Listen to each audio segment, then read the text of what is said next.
If you had some property around these parts 200 years ago or even 100 years ago and you wanted to sell it, the best way to do that would be to brag that it had its own water source, in particular, a spring.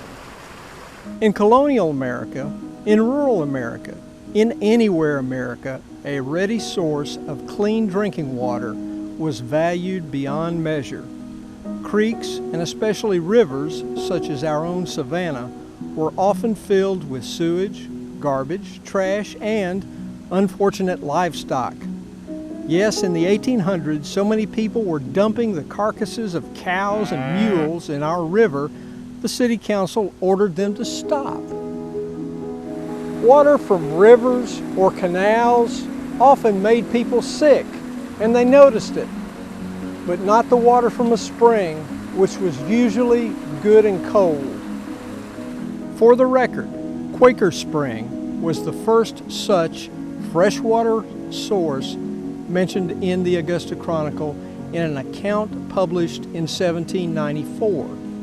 The Quaker Spring itself, 7 miles above Augusta on the Washington Road, was probably associated with a spring near today's Baston Road, where Augusta Quakers were said to stop on their way to visit the larger Quaker settlement of Wrightsboro. It is a good example of the fresh water gurgling up from the vast aquifer beneath Augusta.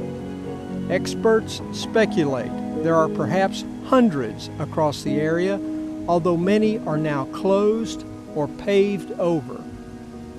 In the 1800s, a lot of Augusta's drinking water came not from the Savannah River, but from Turk Springs, near today's Pendleton King Park. It provided water for Augusta's first piped water project, with pipes sometimes made from hollow logs. The spring was the source for the system in the 1820s. City engineers thought of taking water from the Savannah River above the city, but it was too dirty. Turkneck Spring water was clear and clean. Windsor Spring, now known mostly for the road that went to it, was a favorite water source for frequent Augusta visitor President William Howard Taft. He is said to have put in an order for a large supply of its Augusta spring water for a trip to Central America to ward off the usual ailments of fetid foreign water. Its name came from British troops who camped near the water source and named the area after Windsor, England. In the early 1900s, George M. Clark was successfully selling bottles of Windsor spring water and shipping it to Savannah, Charleston, and Aiken. At the time, doctors gave testimonials that the water was especially adapted for use in the disorders and diseases of pregnancy, and efficacious in cases of nausea and summer complaints of children. Nearby was Flowing Wells Spring on Wrightsboro Road. That's the one most of us are familiar with.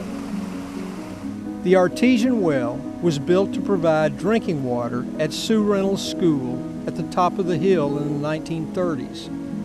Enclosed in a tiny brick structure with water flowing from a pipe to the outside, Flowing Wells has been a popular spring for years, and many still come regularly to fill their cars full of their own 5-gallon jugs to collect the free water. Perhaps the most famous spring in Augusta has no name. It is behind Dayspring Baptist Church on Frontage Road off Wrightsboro Road and creates Rays Creek, the famous stream made more so year after year for the challenge it brings to the annual Masters Golf Tournament. Hopes for many a green jacket have sunk when a ball encountered its shallow depths. When it comes to water, be it rivers for transportation or springs for drinking, this region has been blessed more than most in the Southeast.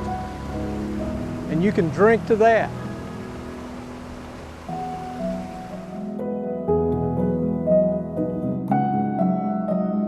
you.